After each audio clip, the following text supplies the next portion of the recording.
Elementor 3, le panneau de configuration globale, c'est l'une des nouveautés d'Elementor 3, le plus gros builder WordPress. Donc on va voir ce que ça change et ce que ça permet de faire. Je vous montre tout de suite ça sur un site de démo que je vous ai préparé. Et moi, je suis hébergé chez ODeSwitch. Je vous recommande vraiment cet hébergeur-là qui vous permet, pour un coût tout à fait modique, d'avoir autant d'installations que vous voulez et qui est beaucoup plus réactif en termes de support que OVH par exemple. Je vous ai mis un lien dans la description si vous voulez tester ODeSwitch. Allez, on revient à Elementor. Donc moi j'ai Elementor Pro que j'utilise pour créer tout un tas de sites web pour mes clients. Donc il existe une version gratuite d'Elementor, c'est Elementor, et la version Pro qui est beaucoup plus complète. On arrive sur le tableau de bord de WordPress ici, classique, et on va voir que on peut changer tous les paramètres globaux du site au même endroit. Donc le gros avantage d'Elementor, c'est qu'il n'y a pas besoin d'utiliser de thème et qu'on construit, c'est un constructeur de thème, on construit exactement les pages de la manière dont on a envie qu'elles soient. Et moi j'utilise donc le thème qui est fourni avec Elementor, le thème Hello, et en fait c'est un thème qui est juste vierge, dans lequel il n'y a rien du tout, puisque tout est à construire. Ok, c'est pas comme les autres thèmes où on a des endroits figés pour mettre ses widgets, etc. Donc on va sur le tableau de bord et on va donc créer une page. Donc je peux le faire ici, créer page.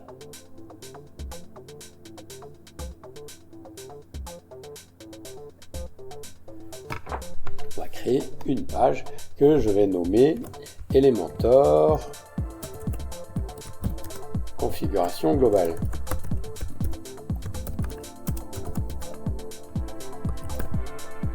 Ou même panneau de configuration globale. Panneau de configuration globale, hop, je fais modifier avec Elementor et là je me trouve directement dans l'éditeur Elementor. Je suis plus vraiment dans l'éditeur, je suis plus dans l'éditeur de WordPress.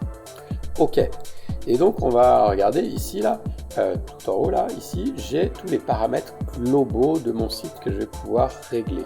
Donc par exemple, Site Settings, donc on va aller faire un tour, et les couleurs globales. Donc là j'ai changé les couleurs, on va dire, voilà, couleur globale, donc pour les titres, hop, on met ça. Ensuite, couleur secondaire pour les sous-titres, on met ça, voilà, on choisit ce qu'on veut, hein. Prendre ça, hop, après les textes, tu les mets en noir, ok, et puis après on a tout un tas d'autres couleurs qu'on peut aussi paramétrer, d'accord. Par exemple, je vais me paramétrer ici un rouge, ok, hop, on va paramétrer une couleur rouge ici, ok. Une fois que c'est fait, je clique sur mettre à jour en bas, mettre à jour, et voilà, et ça met à jour tout mon site, ce qui fait que on va tout de suite le regarder. Si je rajoute un titre, voilà, donc ici là sur la partie gauche j'ai les différents widgets, et donc un widget c'est juste une fonctionnalité. Donc là je vais déplacer, je vais mettre un titre, ok, et on voit que le titre il est en jaune. Alors, je vais aller aussi changer, on va dire que la police des titres ne me plaît pas. À ce moment-là, on va la changer, on retourne dans Site Settings et je vais changer les polices de caractères. Donc, pour les titres principaux, donc là on voit que j'ai une police qui s'appelle Suez One, et par exemple, je vais mettre à la place une police comme ça. Voilà, on voit bien la différence. Alors c'est pas très adapté pour une police de titre, il faudrait quelque chose d'un peu plus costaud, comme allez, celle-là. Et puis on peut dire, on choisit une police qui serait un peu plus grande et qui serait avec une case plus épaisse. Donc la case veut dire, ça peut devenir la bold, ça veut dire c'est gras, ok. Là, on voit la différence avec normal. Ok, allez, gras. Et puis, je peux aussi dire que tout est en que tout est en majuscule, enfin que les premières lettres sont en majuscule, ou que tout le titre est en majuscule. Ok, par exemple, alors moi je vais plutôt choisir capitaliser. Et puis dans les styles aussi, on a d'autres styles qu'on peut changer. On peut aussi, on va le garder, mais on peut aussi mettre des lignes. Ok. Donc voilà. Et puis après la hauteur de la ligne, l'espacement qu'il y a derrière, et aussi l'espacement des lettres. Hein, vous voyez que tout est personnalisable. Après, on va dire pour les titres de niveau 2, eh bien, on va utiliser une autre police. On va utiliser par exemple cette police-là avec cette taille-là. Et donc, on fait mettre à jour. Donc, on peut rajouter d'autres styles. Et puis, le style qui va nous intéresser, c'est le style du texte par défaut. Ok. On va mettre en 18 par exemple.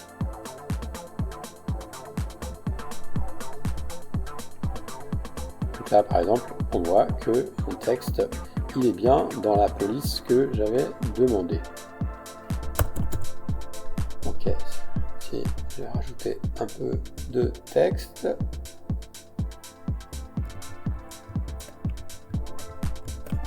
Ok. Si je vois après, si je vais dans style, on voit effectivement typographie que je suis bien en Roboto 18 comme je viens de le changer. Couleur du texte, si voilà, je peux le changer. Ok, donc ça me change toutes mes couleurs par défaut. Donc c'est très pratique. Je fais publier et puis là je vais aller regarder la page que je viens de créer.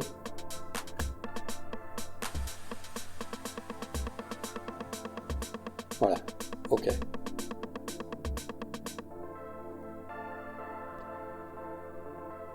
Ensuite, je vais rajouter, on va avoir un titre de niveau 2. Ok. Donc là, titre de niveau 1, titre de niveau 2, ça se voit ici. Alors là, on voit qu'il n'a pas pris la police que je voulais. Donc on va aller voir dans les styles et on va lui dire de prendre, on va choisir dans les titres principaux ici. Voilà. Et on a le titre qu'on avait défini. Pareil pour les couleurs. On a les couleurs et là on va dire que c'est une couleur secondaire. Donc on retrouve nos paramètres. Ok. Et c'est pareil pour le texte. Donc soit on prend le texte qui est défini dans les paramètres globaux, ou soit on peut, si on a besoin de mettre un texte particulier, par exemple ici, vous voyez, ok. Donc on va revenir, on va reprendre texte de corps. Ok, donc ça déjà, ça c'est une première nouveauté qui est bien pratique. Alors ça c'est le titre de la page et on peut aller le désactiver ici. On va dans les réglages et on va lui dire tu masques le titre de la page. Ok, ça ne nous intéresse pas ici. Continuons à visiter le panneau de paramètres globaux. Donc on a vu typographie. Donc on va dire couleur du texte.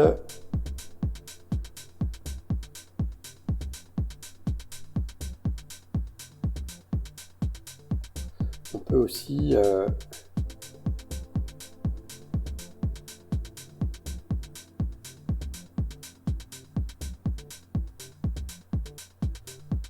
typographie, donc là il a changé, donc là on va remettre ça comme ça, voilà.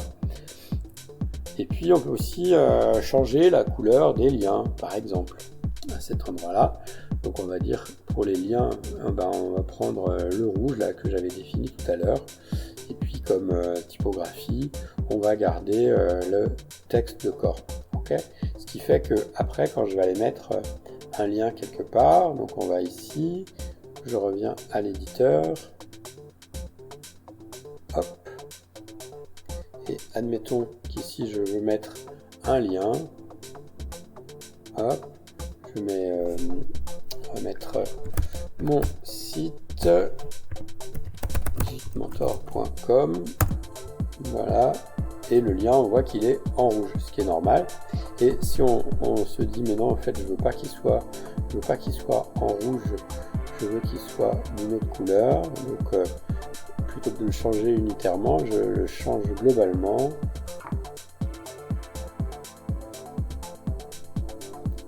Je retourne ici dans typographie et on va lui dire utiliser une autre couleur.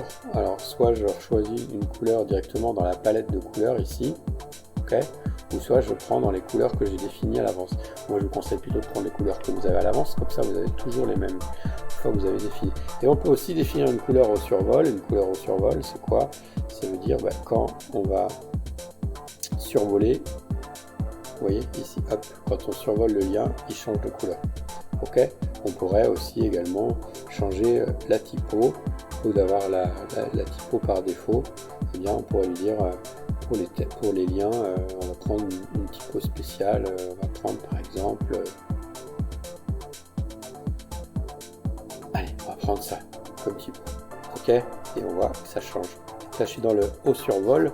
Ok, et ici je suis en normal. Donc au survol, on a cette typo là, rouge, ok, et on pourrait dire, je voudrais qu'elle soit un petit peu plus grosse, qui fait que, hop, bon là, ce sera un peu bizarre, mais disons que ça vous donne une grande liberté d'action. Donc, continuons notre exploration. Ensuite, les boutons. On peut aussi faire en sorte que tous les boutons aient un même look. Par exemple, je pourrais dire que je veux que tous mes boutons aient des pointillés, qu'ils aient une largeur de 5 pixels et qui soit arrondi avec une bordure de 10, par exemple. Ce qui fait que après, quand je vais aller créer un bouton, allez, hop, je retourne à l'éditeur. Quand je vais rajouter un bouton sur ma page, ici, hop, et voilà, je vois que mon bouton, il a ce look-là. D'accord? Parmi les autres choses qu'on peut changer, donc pareil pour les images, est-ce que je veux que mes images elles soient par exemple toujours entourées d'une bordure, qu'elles soient un peu arrondies? Donc ça, je peux faire ça. Est-ce que je veux leur mettre systématiquement une ombre? Je peux aussi faire ça. Ok, donc continuons. Parmi les autres changements globaux, donc on va aussi changer l'identité du site. Donc par exemple, on va mettre site de démo Elementor 3.0. Je peux aussi aller mettre directement un logo. Donc je vais prendre un logo que j'ai directement dans ma médiathèque. Hop, voilà, insérer. Et puis je peux aussi le favicon, vous savez, c'est le petit icône qui est là. Ici là j'ai le W de WordPress, on pourrait le changer, on peut lui dire voilà, je vais utiliser cette icône là. Et après je fais mettre à jour. Alors, et voilà, back, retour à l'éditeur. On va aller voir le site. Et on va aller prévisualiser les modifications.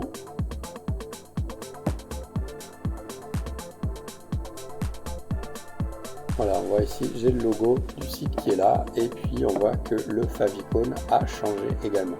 Alors si je rafraîchis la page au niveau de l'éditeur, je pense que ça va aussi me le remettre. Voilà.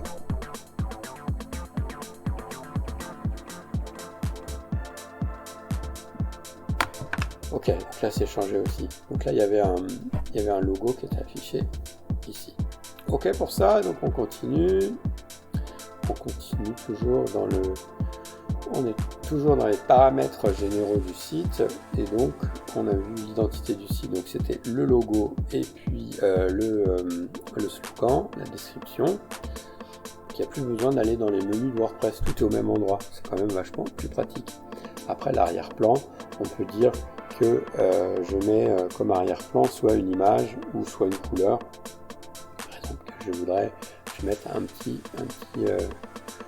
voilà, couleur comme ça. Ça pourrait donc être une image de fond que je mets partout. Et pareil, est-ce que je mets sur les téléphones, est-ce que je mets un mobile, est-ce que je mets un fond qui est différent? On va aller voir ça. Donc comme Elementor est complètement responsive, quand je clique ici en bas, là, on peut voir ce que ça donne sur mobile aussi. Ok? Voilà. Et là, on revient à ordinateur. Ok. Alors, continuons dans nos paramètres globaux. On a la mise en page globale du site. On va dire que est-ce que on veut un contenu en pixels qui fasse 1140, quel est l'espace qu'on veut entre les widgets, tout ça, voilà, on le change. Donc par exemple, si on fait ça, hop, on a un site comme ça, et là c'est pareil, on a la configuration pour mobile. Ok, et puis pour ordinateur, ça peut être donc des configurations différentes, et sur tablette aussi. Ok, et puis on peut mettre aussi les points d'arrêt pour faire basculer en fonction d'un certain nombre de pixels. Ok, donc continuons, qu'est-ce qu'on a d'autre? La visionneuse. Donc pour visualiser les images, donc ça aussi on peut également le partager, le modifier, pardon, et la taille des icônes de navigation. On peut aussi changer ces icônes, cette taille qui est là. Ok, alors hop.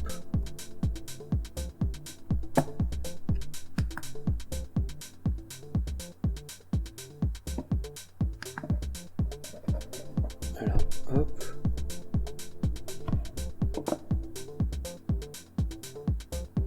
Ok, donc on peut changer tout ça. Dans les autres paramètres qu'on a, donc là on a vu, on peut aussi changer le CSS, et on a aussi des réglages complémentaires, mais cette fois il nous renvoie au niveau de Elementor. Ok, donc on revient là, hop.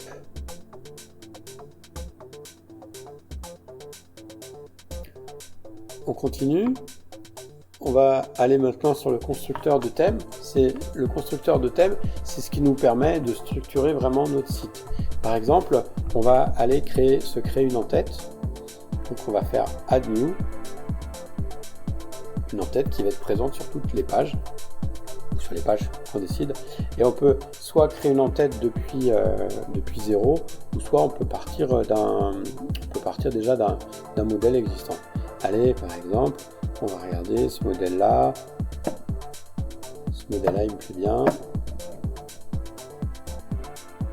Hop. Ok, il me plaît. Et donc, je vais faire insérer. Voilà, donc là, j'ai mon modèle d'en-tête.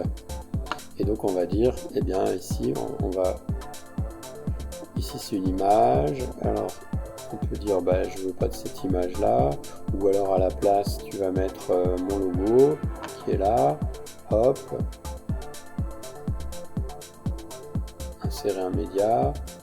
Et puis, ici c'est un menu. Donc là, c'est un menu. Mais par exemple, si je veux pas de menu, je vais faire effacer.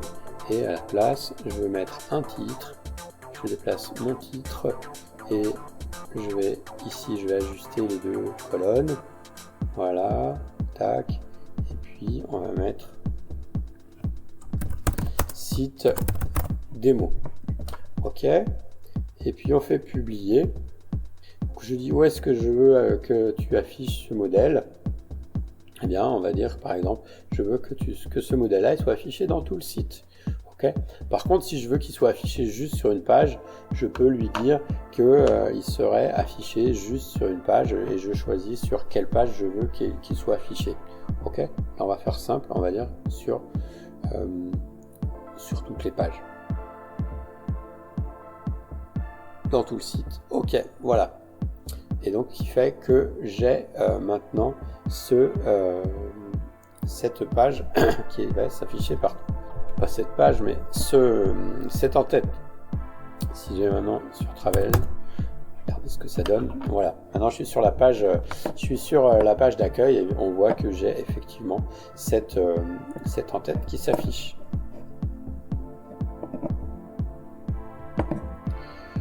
Ensuite, continuons à construire notre thème. Donc on va dire qu'on va créer une page particulière. Donc on va sur page et puis on va faire nouvelle page.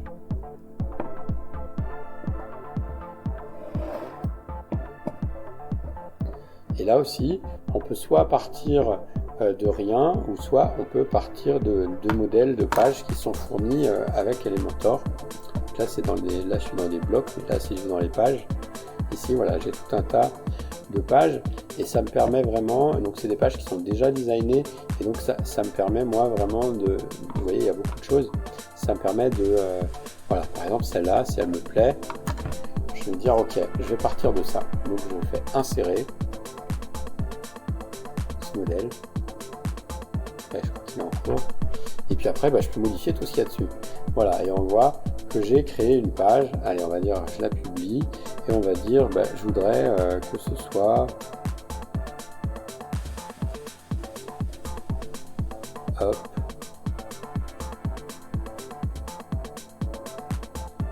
que ce soit page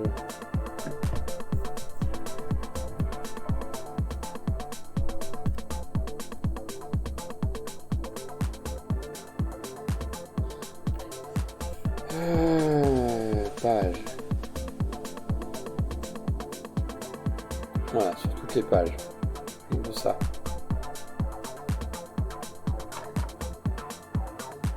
Alors dans les cas, ce serait pas dans la réalité, ce serait plutôt différent. On aurait plutôt des pages différentes. On n'utiliserait pas forcément ça. Si je regarde là sur mon site, voilà, maintenant j'ai ça. Ok. Et là j'ai déjà une base. Alors évidemment, une fois que je suis dedans, je peux modifier tout ce que je veux. Hein. Par exemple, il y a des sections. Donc là, si je veux enlever cette section, j'enlève cette section. Là, je vois que le texte, ça va pas. Peut-être que si je change. Donc là, le texte, il est trop grand. Et c'est parce que ça doit être le texte de ma police que j'ai mis qui est trop grand. Bon, on peut changer effectivement tout ça. Et si on ne voit pas, ici on a le navigateur, là, ici en bas à gauche, qui nous permet de voir les éléments, donc, quand ils sont chevauchés, donc où est-ce qu'il est, hop.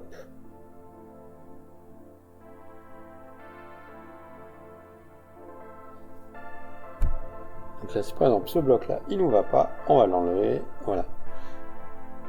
Comme je ne sais pas comment il est construit, je ne sais pas forcément où sont les choses. Donc voilà, on a un exemple de texte, et puis on va voir le dernier élément, ça va être le pied de page.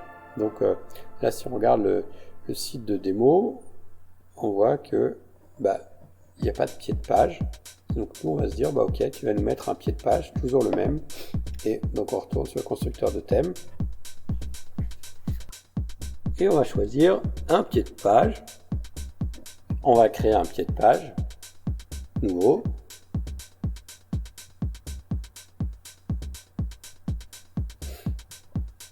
Et pareil, on a des blocs de pied de page qui nous permettent de démarrer. Allez, on va prendre celui-là, insérer.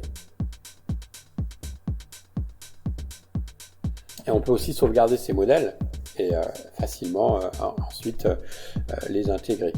Voilà, donc ça c'est notre pied de page. Il faudrait que je modifie. Voilà, ici. Et donc, par exemple, on pourrait dire on enlève cette colonne, effacer, hop, voilà, maintenant il n'y a plus que 2 colonnes. Puis là c'est un lien, ok. Voilà, et là on va changer le texte. Restons en contact. Ok, publier. Et on va dire où est-ce que je le veux. Je veux qu'il y ait mon pied de page dans tout le site. Et du coup, si je retourne sur mon site de démo, on va voir qu'en bas, il y a aussi le pied de page.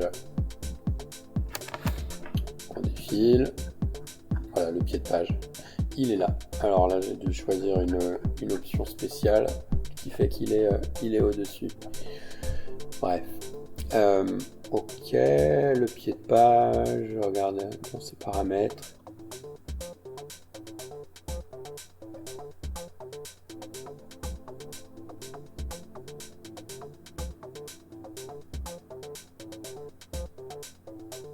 il est épinglé. Alors si je fais aucun, mettre à jour, je retourne là, sur mon site de démo. Voilà, je vois que le pied de page il se comporte classiquement, mais je pouvais l'épingler et faire en sorte qu'il soit toujours visible. Dans certains cas, ça peut effectivement être intéressant. Ok, donc voilà.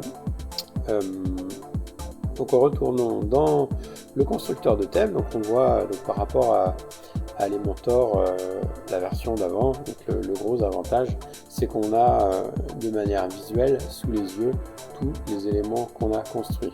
Okay, donc c'est quand même beaucoup plus simple. Okay, et on peut ici les visualiser. Voilà. Ok. Et par exemple, si je voulais personnaliser la page 404, donc c'est la page d'erreur, quand il y a un moment d'une page qui n'est pas trouvée, là on peut faire des trucs sympas. On peut chercher donc une page ici, une page 404, le temps qu'il charge.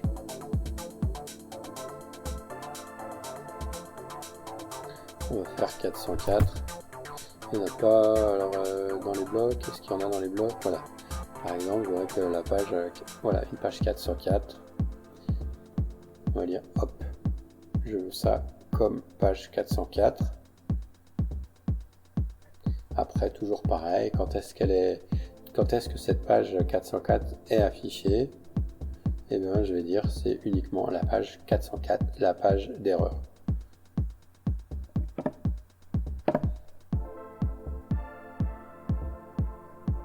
Enregistrer.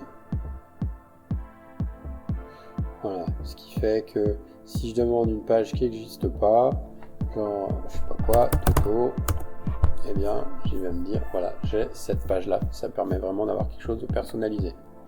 Ok, retournons dans les paramètres globaux. Est-ce qu'on a encore des choses à changer? Donc bon, ça c'est plus au niveau de l'édition. Donc voilà, le gros avantage donc de ce panneau de configuration globale, donc c'est qui permet à un seul endroit dans Elementor, sans avoir à se balader dans WordPress, d'avoir tous les éléments. Donc si vous voulez, je vous ai mis le lien dans la description, un lien pour vous procurer Elementor Pro, et donc voilà, commencer à profiter de toutes ces facilités de création. Allez, ciao, à plus.